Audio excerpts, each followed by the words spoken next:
Eduardo Carvalho, agora recebemos por aqui nosso convidado de hoje, professor Leonardo Lisboa, que é presidente do Instituto Liberal de Sergipe. Vamos conversar com ele. Professor, boa tarde, bem-vindo aqui ao nosso Jornal da Xodó. Eu sou Mari Rodrigues, muito prazer, meu colega de bancada Eduardo Carvalho. Boa tarde, Mari, boa tarde, Eduardo. Eu que agradeço mais uma vez estar aqui presente diante de vocês para poder conversar um pouquinho a respeito do que vem a ser esse tal desse liberalismo, né? Professor, pegando já a dica aí, o que é o liberalismo? Então, Eduardo, o liberalismo é muito do contrário daquilo que é apresentado na escola, até porque se você forem observar o conteúdo programático apresentado sobre o liberalismo na escola, é uma página. Então, muitas das vezes, o que o aluno aprende a respeito da filosofia política e ideologia liberal, que remete ali ao século XVII e XVIII, com o John Locke, Adam Smith, Frederic Bastiat, John Stuart Mill e outros autores ingleses e franceses, é nada, é basicamente muitíssimo pouco.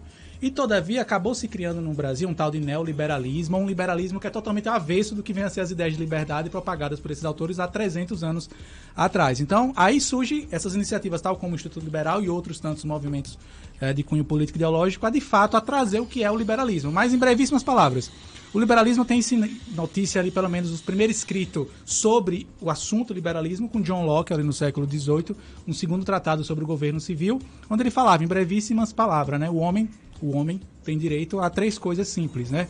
Vida, liberdade e propriedade. E que se o Estado existe, o Estado vai existir depois, nós estamos falando de 300 anos atrás, a Constituição do Estado, como nós temos hoje, há 300 anos atrás, era impensável e inviável, o Estado deve se fazer presente para preservar, antes de mais nada, a vida, porque sem a vida você não tem liberdade, não tem propriedade. Todavia, o que nós temos hoje é o Estado regrar a sua vida, a sua liberdade e atender a sua propriedade.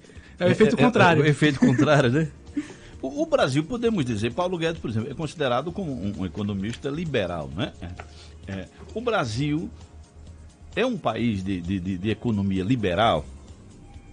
O Brasil nunca teve, modéstia à parte, e aqui eu falo, a gente poderia passar horas e horas discutindo e trazendo dados, mas vamos ser sucintos e direto ao ponto. O Brasil nunca teve uma economia 100% liberal. O que o Brasil tem é um fenômeno quase que único. Existem picos de liberdade em alguns momentos, uns mais do que outros. Então, por exemplo, já na época ainda do Brasil Império, com Dom Pedro II, nós tivemos uma Constituição que é considerada por muitos um baluarte do liberalismo.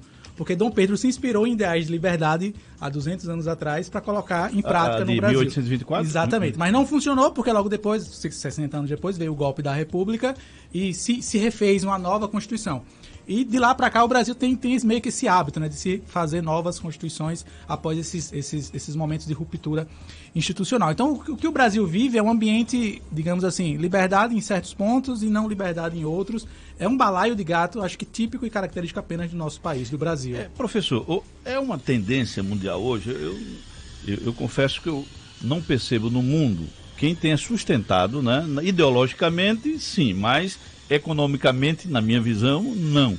Que país do mundo se sustenta ainda como comunista?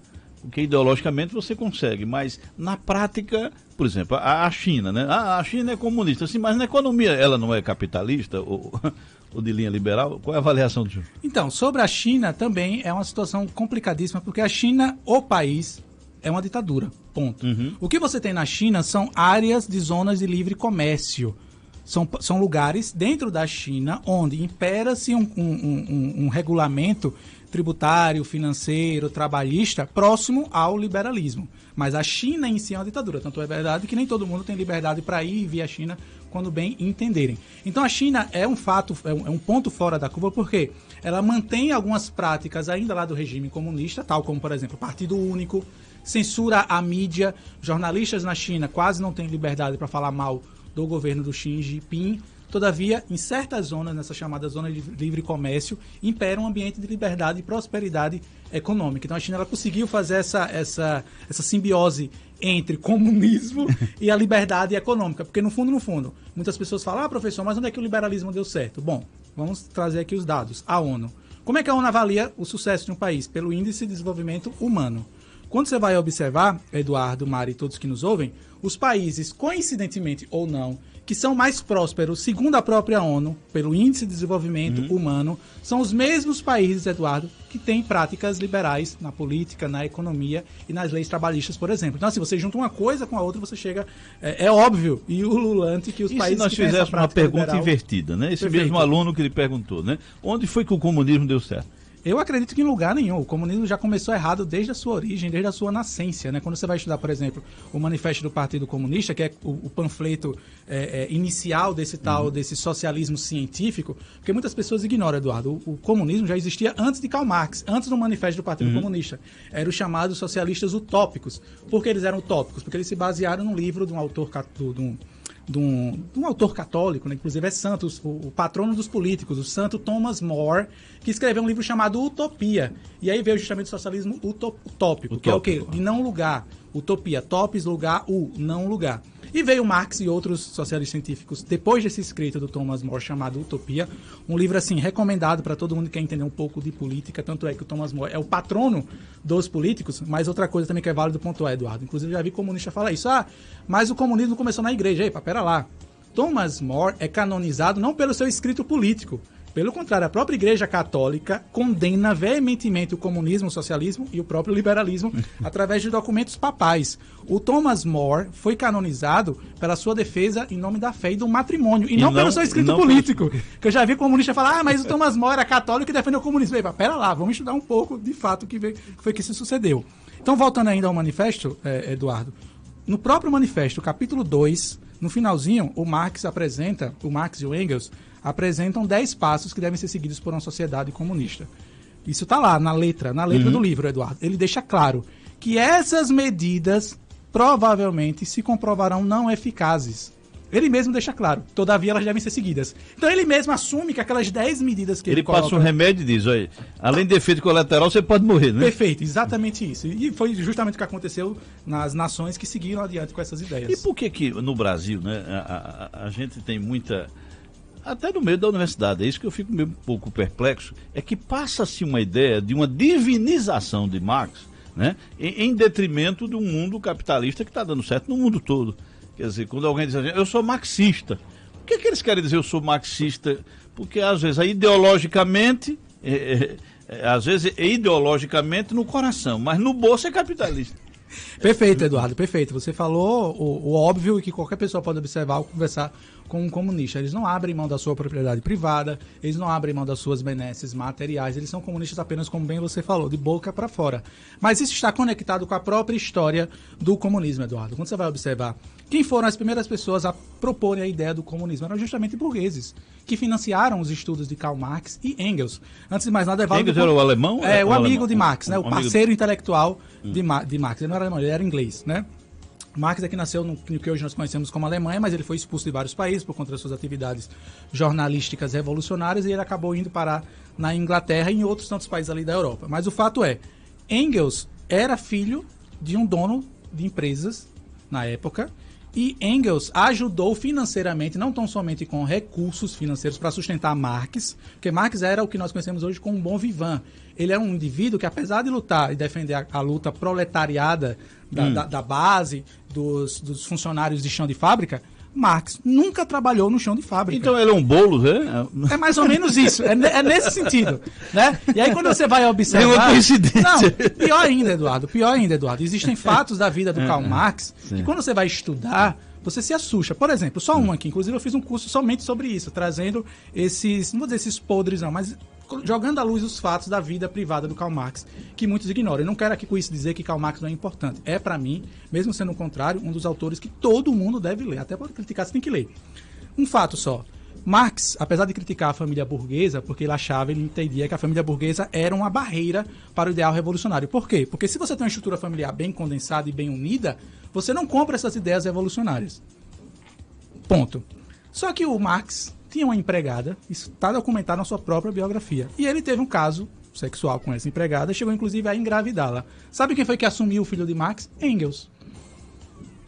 Ou seja, o mesmo indivíduo que critica a família burguesa trouxe uma empregada para sua casa, teve relações sexuais com ela e não teve a coragem de assumir o filho porque sabia que isso ia pegar mal para ele. Quem assumiu o filho foi Engels.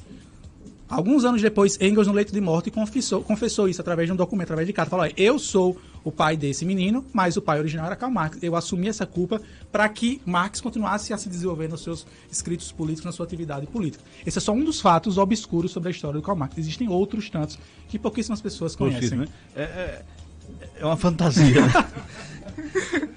No Brasil, nós estamos vendo aí, geralmente essa é a grande tendência, praticamente de quase todo o mundo universitário, é isso, né? A gente está percebendo até no meio político, né? Parece que falar de esquerda e direita hoje, que eu também não entendo mais nada, viu? Tá. Esquerda e direita, dessa grande confusão. O comunismo não tem dado certo, não deu certo em canto do mundo nenhum, né? O Paulo Guedes, que é o nosso ministro da Economia, ele defende um Estado mínimo, um Estado necessário, essencial apenas, o essencial. Qual é a sua avaliação? Então, eu tendo a concordar integralmente com esse posicionamento do Paulo Guedes. Agora, é válido pontuar o seguinte, a todos que nos ouvem também. O Paulo Guedes é defensor de uma das correntes do liberalismo, que é da Escola de Chicago. Existem outras tantas, que aí a gente poderia passar também aqui horas e horas falando sobre cada uma delas. Tal como existem vários comunismos, vários socialismos, também existem vários liberalismos. Então, por exemplo, se quando o liberalismo surgiu, a defesa da vida era sempre em primeiro lugar, hoje em dia você tem indivíduos que são liberais que defendem, por exemplo, o aborto, que eu condeno frontalmente, tanto por ser católico como por entender que se você não tem a vida, você não tem os outros direitos fundamentais constituídos a nós por Deus, que é a liberdade e a propriedade. Mas voltando a falar sobre o Paulo Guedes, essa ideia da defesa do Estado mínimo é o que nós vivemos na vida real, que talvez algumas pessoas não compreendem. Por mais gigante que seja o Estado, quando você precisa dele, nós não temos esse retorno. Então, por exemplo, trazendo aqui à luz dos fatos, nós temos a educação pública, né? Quantos não são os pais que, sabendo da precariedade da educação pública, isso aqui não é crítica aos professores, é uma crítica ao sistema em si. Sou professor há quase 10 anos e posso atestar com isso com veracidade por estar dentro desse sistema. Aí o pai, sabendo que a escola pública não consegue ofertar a ele uma qualidade, a seu filho um ensino de qualidade, o que é que ele faz? Coloca-o numa escola privada, que bem ou mal consegue ser melhor. Aí eu pergunto a vocês que nos ouvem, Eduardo e Maria, ele deixou de pagar a escola pública? Não. Os impostos... A saúde não é a mesma coisa. A segurança não é a mesma coisa. A questão do Estado mínimo, que poucas pessoas entendem, é o seguinte, é falar, olha, tá aqui o seu dinheiro é seu. Você não vai pagar imposto obrigatório, não, porque o nome de imposto é isso, é impositivo. Se você não pagar, você vai preso. Tá aqui o seu dinheiro. Eduque seu filho, contrate seu serviço de saúde, contrate sua segurança. Agora, que você seja responsável pelas consequências dos seus atos, sejam elas boas ou ruins. O que muita pessoa não entende, Maria e Eduardo, é que não querem ter essa responsabilidade. Eu não tenho problema nenhum com isso. Se você quer pegar todo o seu dinheiro, 6 meses nós trabalhamos no Brasil para sustentar o Estado. Se você quer trabalhar 6 meses para pagar o Estado, para não ter nem saúde, nem segurança, nem educação, ter que pagar por fora, tudo bem. Agora, não queira tirar esse direito de mim de fazê-lo. Sobre o Paulo Guedes, essa grande briga da reforma administrativa, Maria e Eduardo, e eu concordo com essas críticas que estão fazendo ao Paulo Guedes e a outros tantos, é que não mexe, ao meu ver, no que deve mexer, que é no judiciário. Infelizmente, em nosso país, e falo isso com plena convicção por não ter nenhum processo na justiça, então posso falar isso. Tal como deputados, por exemplo, como Kim Kataguiri, Marcel Van Hatten e outros tantos deputados federais fazem com consciência. Porque você só pode, no Brasil, falar mal do judiciário se você não tiver nada a esconder, porque senão o judiciário vai em cima de você. E, infelizmente, as pessoas que hoje ocupam o judiciário, não todas, uma grande parte delas, infelizmente, não entendem que para o Brasil caminhar, seguir à frente, as pessoas precisam fazer sacrifícios e cortar na sua própria carne. Por exemplo, recentemente a venda da Eletrobras. Perfeito. Favorável ou contrário? 100% favorável. Eu acho que o governo não tem que ter empresas públicas, não. De forma nenhuma. Inclusive, eu sou contra essa criação que o Bolsonaro fez.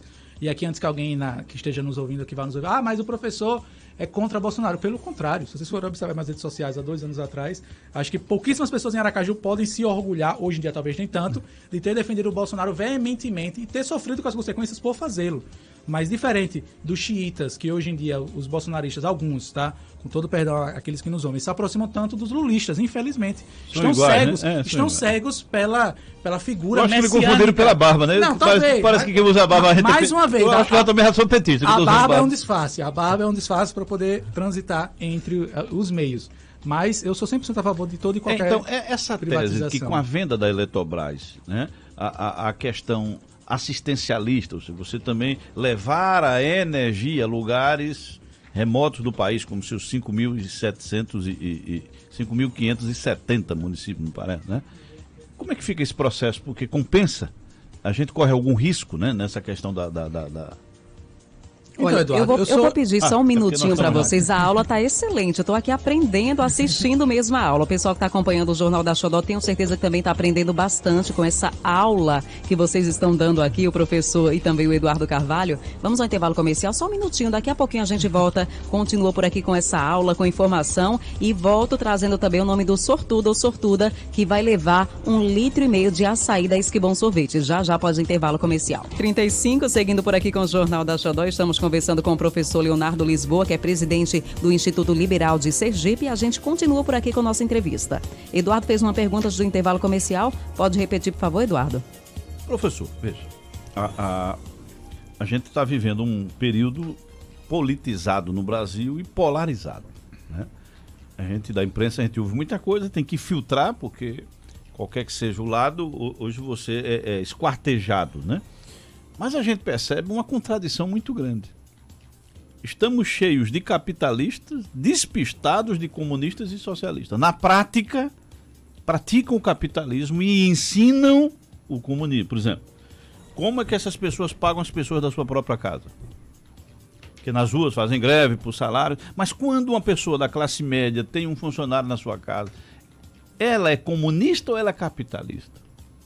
Né? Ou socialista? Porque eu fico preocupado, entendeu? Porque o que a gente está vendo hoje, que a grande base de muita informação, né, que vem das escolas, das universidades, das faculdades, as pessoas estão com um discurso, né? Já tem séculos, trazendo uma ideia para o Brasil como se tivesse, olha, esquerda e direita, né? Esse é bom, esse é ruim, quando o mundo não caminha mais para isso. E por que essas coisas estão sendo ensinadas dessa forma, sem estudo aprofundado, né? Trazendo confusão para muitas pessoas, por exemplo, criaram os termos, né? New Left. O que é o New Left? Então, o New Left, Eduardo, Mário e todos que nos ouvem, é a tal da nova esquerda, na tradução literal aqui, né? Porque assim, você vai estudar, mais uma vez, os teóricos marxistas raízes, permitam-me usar essa palavra, eles eram contra, e não estou dizendo aqui, deixar claro, não é que eu sou contra, não, eles eram contra, por exemplo, práticas homossexuais. Por quê? Porque eles entendiam que a família deveria ser valorizada num cenário revolucionário e proletariado. Só que os esquerdistas atuais perceberam que esse discurso era contrário a eles mesmos, várias pautas de esquerda hoje em dia defendidas por eles. E aí eles criaram essa nova esquerda, a New Left. Só que eu tenho certeza, e afirmo mais uma vez com convicção, se fosse possível Stalin, Lenin, Mao Tse-tung, o próprio Karl Marx, Trotsky ou outros tantos revolucionários de nome olharem essa nova esquerda de hoje, certamente eles zombariam. Porque é uma nova esquerda que totalmente deixou de lado o ideário esquerdista da origem. Porque justamente o quê? Para se readaptar ao mundo atual que nós vivemos aqui atualmente, o mundo de hoje. Então essa New Left vem a surgir isso, a ressignificar o próprio ideal de esquerda. Por exemplo, nós conversávamos aqui nos bastidores sobre a tal do proletariado. O que foi que se percebeu com o avanço do mundo, né? Que querendo ou não, graças à Revolução Industrial e outros tantos avanços industriais, tecnológicos, da própria convivência entre os indivíduos, as pessoas passaram a viver melhor, as pessoas passaram a viver mais. Isso aqui é um dado observável a toda e qualquer pessoa interessada em entender. Antes da Revolução Industrial, a taxa de natalidade e mortalidade eram altíssimas. Você pode criticar a Revolução Industrial? Sim, e deve ser criticada em determinados pontos. Todavia, quando você vai observar natalidade e mortalidade, pós-Revolução Industrial, o que aconteceu foi justamente o contrário. Mais pessoas passaram a crescer, a nascer, e a taxa de mortalidade diminuiu vertiginosamente. E não é tão longe, foi no século XVIII, Exatamente. Né? Vamos colocar aqui 200 anos atrás para a gente arredondar aqui para todos que nos ouvem poderem entender. Então, a própria ideia do proletariado, tal como era definida por Marx no seu escrito, era de quê? De que haveria uma luta em conjunto de todos os proletariados, ia virar uma nação proletariada. Ou seja, o proletariado da Inglaterra iria se juntar com o proletariado da França, com o da Alemanha, e todos esses proletariados fariam uma nação comunista. Todavia, o que foi que aconteceu anos depois, ao início da Revolução Industrial? Foi uma guerra mundial. E na guerra mundial, quem que foi para a guerra? O proletário. Quem foi que brigou? Justamente a França, a Inglaterra, a Alemanha. Ou seja, esses mesmos países, ou esses mesmos proletários que Marx afirmava lá no seu manifesto que iriam se juntar contra o patrão, acabaram se juntando e lutando contra quem? Contra eles mesmos. Então, como hoje em dia esse discurso proletário não faz muito sentido, eles trocaram, e daí vem a New Left, o proletário pelo quê? Homens contra mulheres, negros contra brancos, homossexuais contra heterossexuais. Por quê? Porque o marxismo, o socialismo só se sustenta com a tal da luta de classes.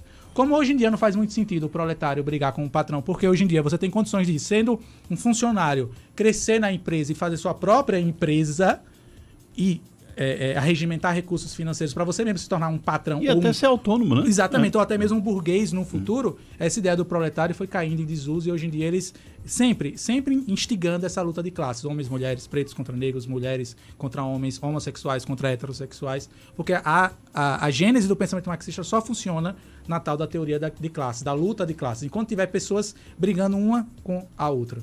Elas vão... nós estamos num processo aqui, veja, processo eleitoral, né?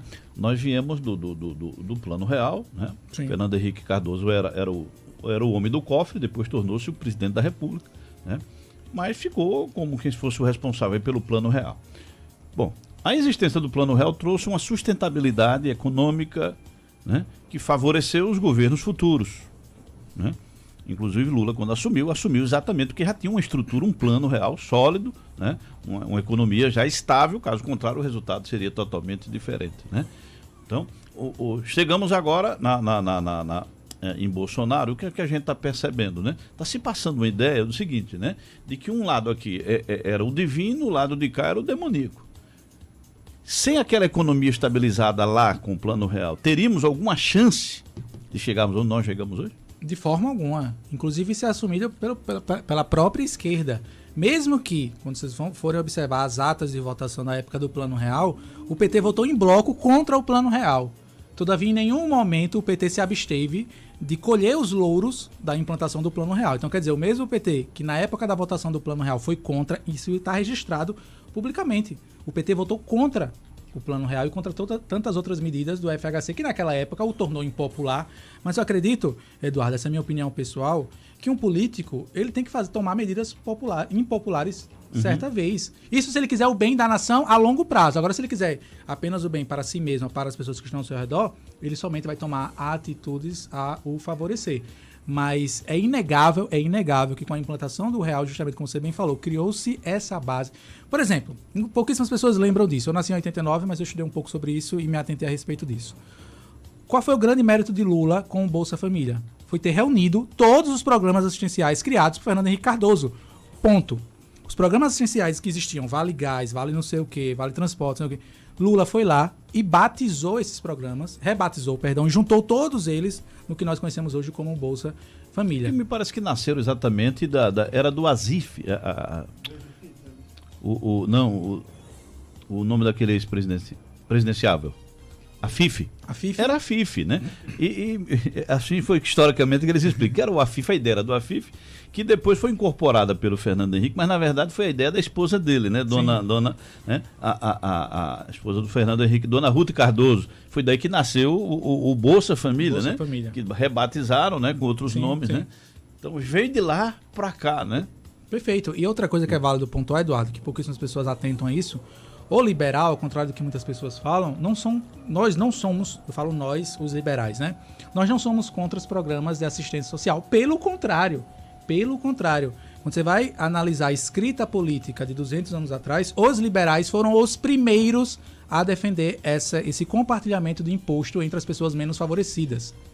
Isso já em 1800, um autor americano, próximo ali da Revolução Americana, ele já havia escrito sobre isso. Mais recente, 50 anos atrás, um autor chamado Milton Friedman já defendia essa ideia do imposto de renda negativo, ou seja, se está sobrando dinheiro na máquina pública, por que não distribuir entre os menos favorecidos? Marx só veio falar sobre isso, o que é considerado o bastião, o defensor dos pobres e dos oprimidos, 30 anos depois que um autor norte-americano já havia defendido essa ideia do dividendo de impostos entre as pessoas menos favorecidas. Um outro ponto, as pautas homossexuais, os liberais foram os primeiros a defender, por entender que se duas pessoas são adultas e elas querem ter um relacionamento entre elas, desde que não fira ninguém, elas assim o façam.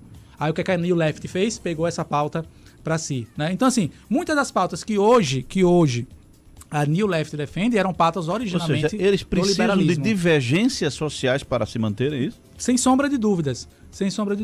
Eles só se sustentam nesse cenário, nesse conflito, né? Apocalíptico, onde um está contra o outro. Mais uma vez, a luta de classes defendida por Marx. Não criada por ele, também é outra coisa também.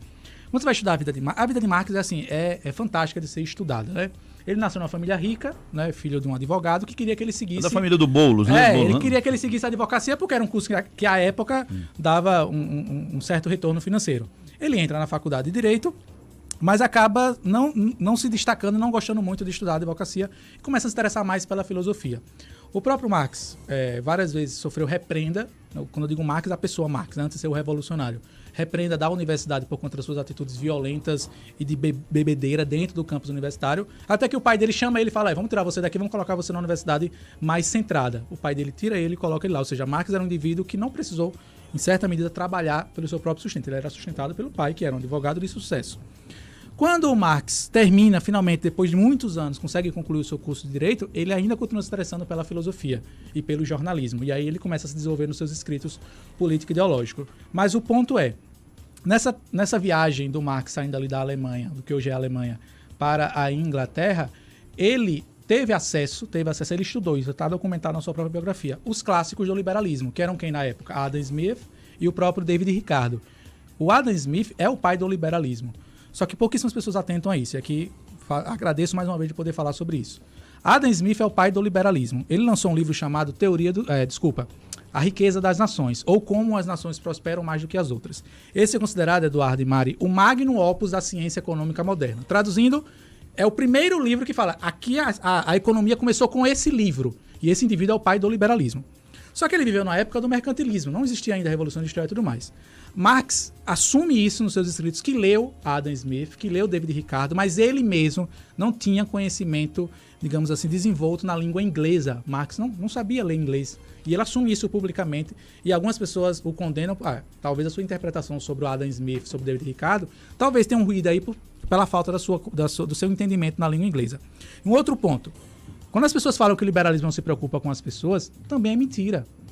O Adam Smith, esse mesmo indivíduo que eu acabei de citar aqui, só escreveu 2 livros na vida, A Riqueza das Nações, e um outro publicado em 1759, ou seja, 15 anos antes da Riqueza das Nações, chamado Teoria dos Sentimentos Morais.